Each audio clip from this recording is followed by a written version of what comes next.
This is the Star News Brief. I'm Gloria Musimbi.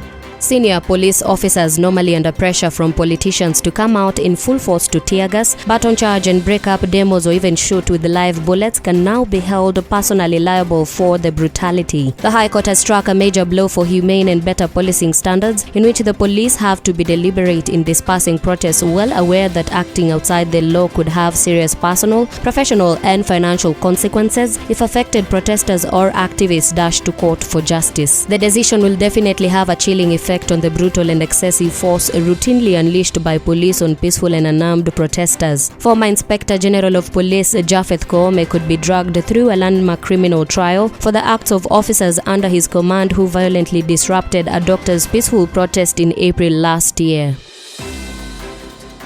Get a copy of The Star by subscribing to our e-paper for 40 shillings by logging on to www.mgazzetti.com.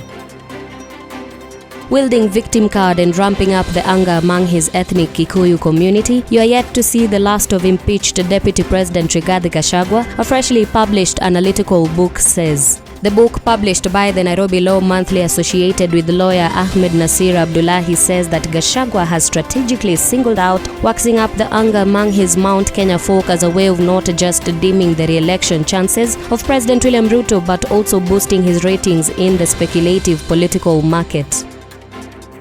Nominees to the Salaries and Remuneration Commission are set to know their outcome next Thursday when members of parliament meet to, among others, consider President William Ruto's cabinet picks. Debate on the report by the Labour Committee, which recommended the approval of the SRC picks, was shelved before MPs went on recess amid disquiet on the composition. The Star established after the botched debate that some lawmakers were uncomfortable with some of the nominees for want of regional balance and academic qualifications. The SRC nominees include Sami Chepkonyi as chairperson, Martin Ongonyi, Mohamed Aden, Jane Gataka, Leonid Ashindu, Gilda Odera and Geoffrey Apollo.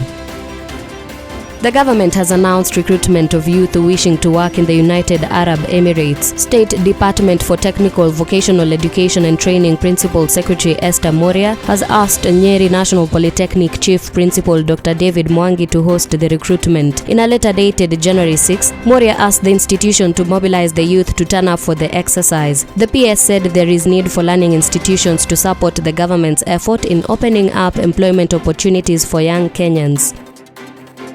From bureaucratic bottlenecks, road accident, being conned and unexpected kindness from strangers, it has been an adrenaline-jarring month for Reverend Nick Korir and his biking crew on a mission to go around Africa on motorbikes to raise funds for needy learners. Starting in early December, the Nairobi Chapel pastor and his team have ridden through Ethiopia and have just concluded going through Djibouti, where they sought to be at the tip of the continent at the Horn of Africa. He told to the Star after the enthusiastic ride from Nairobi, the bureaucratic bottlenecks repeatedly erected unexpected bumps on their way, slowing them down but also giving them time to rest.